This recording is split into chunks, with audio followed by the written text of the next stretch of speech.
on était nourris le soir. On avait soit la valeur d'1 demi-litre de soupe, soit 4 ou 5 pommes de terre qu'on appelait grosses comme des gobilles, je me souviens, et un quart de litre de soupe. C'était soit l'un, soit l'autre. Alors, cette soupe, c'était tout un poème parce que on arrivait de la mine, par exemple, le soir. En ce qui me concernait, d'autres travaillaient à des commandos extérieurs, mais moi, j'étais à la mine. On arrivait de la mine, par exemple, à 5 heures. On allait chercher notre soupe. Mais selon ce qu'on passait, on avait le fond de la soupe. Alors, l'épais ou le clair.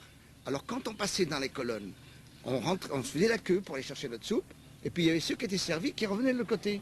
Ils revenaient avec leur galmelle. Alors on disait, qu'est-ce qu'il y a dedans? C'est bon? C'est de l'épais? Où est-ce qu'il en est, le bidon? Ah, il dit, c'est du clair. Alors on dit, bon, si c'est du clair pour lui, quand on va arriver, ça va être de l'épais. Alors on restait. Et puis, des fois, quand on disait, ah, c'est du clair, ou c'est de l'épais, alors on dit, bon, il n'y en aura plus, il faut attendre. Alors des fois, on essayait de changer de colonne. Et ça engendrait des bagarres, bien sûr. Par 2 fois, nous avons perçu du tabac, une vingtaine de grammes à chaque fois. Et à ce sujet, je peux dire que ce tabac a été un bien et un mal. Un bien pour certains et un mal pour d'autres. Je m'explique.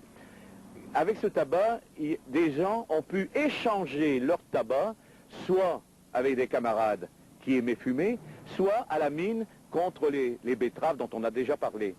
Mais ceux qui échangeaient leur soupe ou leur pain contre une cigarette ne mangeaient pas. Et dans le camp, moi j'ai un souvenir, bien sûr, on aurait des milliers de souvenirs, mais il y en a un qui était assez un peu atroce. Il y avait vers les cuisines un trou, ce qu'on appelait le trou aux épluchures. C'est là où les cuisiniers balançaient les épluchures. Mais nous, on crevait de faim. Alors qu'est-ce qu'on fait? On allait piquer les épluchures dans le trou aux épluchures. Seulement dans les trous aux épluchures, eh bien tous les 16 pissaient pour, certainement pour vous gêner, parce qu'ils savaient qu'on bouffait les épluchures. Ils pissaient sur les épluchures, et nous on prenait les épluchures, on les épluchait sur notre manche, comme je disais l'autre jour, là où on écrasait les poux, là où on essuyait les carottes, les pissenlits, tout ce qu'on trouvait, on essuyait les épluchures et on les mangeait. Et on les appelait ça des frites, parce que des fois on arrivait à les mettre dans le four du poêle. Alors on disait qu'on mangeait des frites. C'était notre consolation. J'ai rappelé le jour de Noël, on avait été obligé de travailler, je posais les rails de wagonnet avec 4 camarades. Le directeur, je ne sais pas, est venu engueuler les responsables et on a dû faire du rab. On est rentré au tout petit jour, enfin le jour commençait. Et au camp, comme vient de dire notre camarade Pierre, sur 2, avec Félix Foucault, on avait dit tiens, on va aller faire un trou à ordures. C'était le mot à en faire.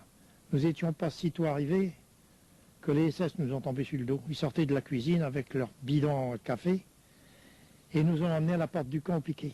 On a resté toute la journée, le jour de Noël, à genoux, avec les mains au-dessus de la tête. C'est seulement vers midi, quand on a vu les SS rentrer à la baraque, qu'ils nous ont permis de nous mettre les mains sur la tête. Et quand on est rentré dans la baraque, à 10 minutes, un quart d'heure de l'appel du soir, mon ami Ardelin m'a dit « Tiens, je t'ai conservé ton pain, mon garçon. Tu vas pouvoir en profiter. » Et j'étais incapable de tenir le pain dans mes mains.